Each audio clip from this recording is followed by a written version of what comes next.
La Revolución Francesa.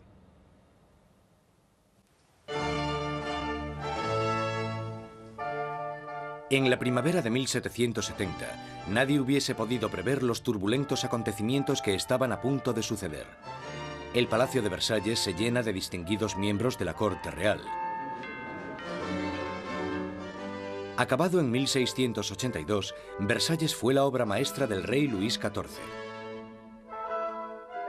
Para poner cierta distancia entre él y sus súbditos, Luis XIV se trasladó fuera de la capital de Francia, a un pequeño pueblo a 19 kilómetros al este de París, donde ordenó la construcción del palacio más grandioso de toda Europa. Durante casi 100 años ha sido la residencia de la hasta ahora inquebrantable monarquía de la nación.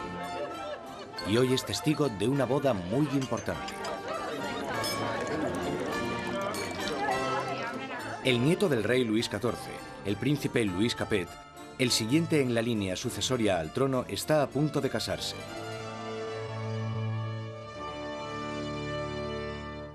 En su noche de bodas, con tan solo 15 años, Louis Capet es un chico tímido e indeciso, y posee pocas de las características propias de un futuro rey, y mucho menos de un marido. El matrimonio de Luis es una unión política entre la familia real austríaca, los Habsburgos y su propia familia, los Borbones. La boda simboliza el fin de una antigua rivalidad y el principio del establecimiento de nuevos lazos regionales. La futura esposa llega a Francia, una inocente y guapa chiquilla de 14 años. María Antonieta. María Antonieta llega a Francia como un símbolo político, pero como a toda adolescente, no le interesan los asuntos políticos. La gran fiesta de la boda continúa durante varios días en Versalles, pero más allá de las puertas de palacio no hay casi ningún motivo de celebración. Años de mala administración por parte de la monarquía han llevado a los franceses a pasar penurias y hambre. Casi una década antes, el rey Luis XV había perdido una guerra de 7 años, luchando contra Inglaterra por América del Norte. El desafortunado conflicto casi arruina a Francia, dejándola sin dinero y sin prestigio. Las arcas del Estado estaban casi vacías, sin embargo, su población aumentaba día tras día. Con enfermedades como la peste totalmente erradicadas, pocos morían, pero muchos pasaban hambre.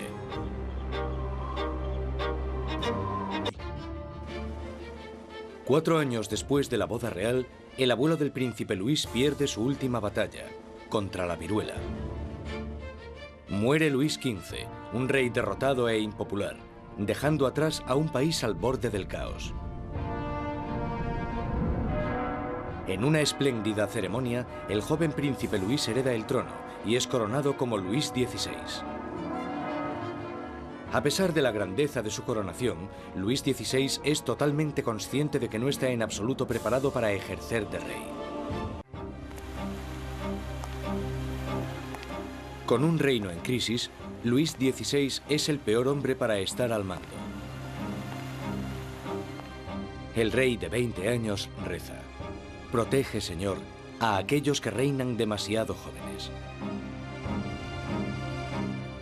Instalados en los aposentos reales de Versalles, Luis XVI y María Antonieta empiezan su nueva vida como jóvenes monarcas.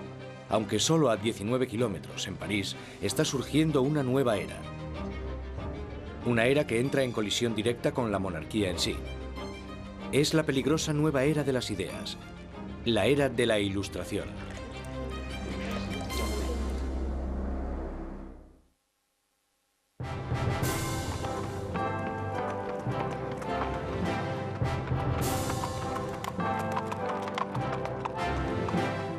Mientras el carruaje real se va acercando al prestigioso colegio Louis le Grand en París, la gente se aglomera para echar un vistazo a la realeza. Es el momento de darle la bienvenida a París al nuevo rey, Luis XVI, y a su joven esposa. Desde la Edad Media, la sociedad europea se había dividido en 3 clases distintas, establecidas en el nacimiento. Había una gran división entre la riqueza de la nobleza y el clero y la pobreza de los campesinos. Entonces, en pleno siglo XVIII, la razón y la ciencia empiezan a cuestionar esta tradición. Envuelto por una corriente de innovación y nueva literatura, París es ahora el centro filosófico del mundo. La ciudad es invadida por nuevas corrientes de conocimiento, se abren nuevas posibilidades. Es la era de la Ilustración. Surge una nueva élite por todo París. Los aristócratas se reúnen para hablar sobre los escritores de la Ilustración y la floreciente edad de la razón. Voltaire, Rousseau. Nuevas voces se alzan a favor de la libertad, del control del propio destino y, sobre todo, de la igualdad. La pasión por esta nueva literatura se desata sobre todo en las clases altas. Pero mientras las ideas de la Ilustración van adentrándose en otros estratos de la sociedad, la lucha por la igualdad empezará a amenazar el estilo de vida aristocrático. Para ver aplicadas las ideas de la Ilustración, solo había que echar un vistazo al otro lado del Atlántico, donde los americanos luchaban por independizarse del antiguo enemigo de Francia, Inglaterra. El joven rey Luis quiere vengarse de las derrotas de su abuelo en la guerra y ve su oportunidad en la Guerra de la Independencia Americana. Luis confía a la causa un total de 2.000 millones de libras, lo suficiente para alimentar y dar cobijo a 7 millones de ciudadanos franceses durante un año. La inversión marcará el inicio de un colapso económico en Francia. Mientras Luis XVI manda dinero y tropas al otro lado del Atlántico, María Antonieta se ocupa de generar sus propias deudas. La vida en Versalles es una interminable rutina de rituales arcaicos y formalismos. Hay ceremonias para cuando el rey y la reina se levantan, para cuando se visten, para cuando comen, para cuando se van a la cama. Para entretenerse en medio de la monotonía de estos rituales, María Antonieta preside extravagantes desfiles de moda. Aparte de esta moda extravagante, María Antonieta se entretiene con los cotilleos de la corte, haciendo apuestas y representando obras de teatro. Cuando empieza a acumular deudas, le ponen el nombre de Madame Déficit. Se producen muchas malas cosechas y la inflación aumenta el precio de la harina, llevando a la escasez de la parte esencial de la dieta francesa, el pan. Pero naturalmente estas privaciones acaban a las puertas de Versalles. Mientras los monarcas continúan viviendo en la extravagancia, las quejas se traspasan al papel. A la corte real se le acusa directamente. ¿Sabe por qué hay tanta gente necesitada? ¿Es acaso que su lujoso estilo de vida devora en un día lo que 1 millar de hombres necesitaría para subsistir? Después de 19 años de matrimonio, Luis tenía 4 hijos. Aún así, como rey sigue siendo impotente. En un intento por demostrar su liderazgo, Luis se mete a hacer reformas financieras. Pero su equivocada manera de manejar las finanzas carga a los pobres con muchos impuestos, mientras la nobleza no paga casi nada. Con la economía por los suelos y la gente cada vez más inquieta, parece que incluso Dios está enfadado, golpeando a Francia con el invierno más frío de los últimos 90 años. En 1788, para los franceses, la harina era la esencia de la vida. El pan, su medida de subsistencia. Bajo la mala financiación de Luis XVI, el precio de la harina se disparó. Las escasas provisiones se estaban agotando y el precio de una rebanada de pan pronto igualó al sueldo de un mes. El hambre se convirtió en rabia. Surgen disturbios por toda Francia. Se atacan casas. Se roban panaderías y los panaderos, acusados de guardar pan, son linchados allí mismo.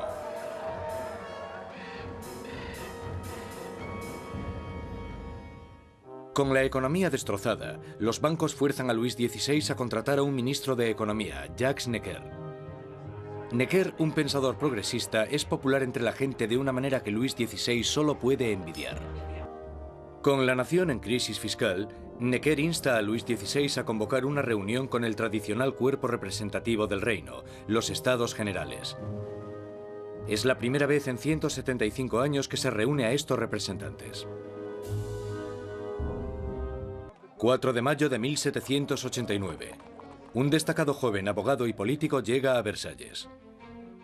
Maximilien Robespierre viene a presentarse ante los Estados Generales como diputado, para ser la voz que pida justicia para la gente que él representa, el Tercer Estado. Robespierre era un huérfano provinciano que había destacado académicamente con la obtención de una prestigiosa beca, convirtiéndose en un orador elocuente. Un mojigato en apariencia, pero con las ideas muy claras. Cuando volvió a su casa, al pequeño pueblo de Arras, las ideas de la Ilustración que había absorbido en los salones de París tuvieron a un poderoso defensor porque se convirtió en el abogado de los oprimidos de su pueblo natal. Robespierre y sus compañeros pedían que la nobleza y el clero pagasen sus impuestos. Pero Luis XVI se siente cada vez más amenazado por el creciente radicalismo del Tercer Estado.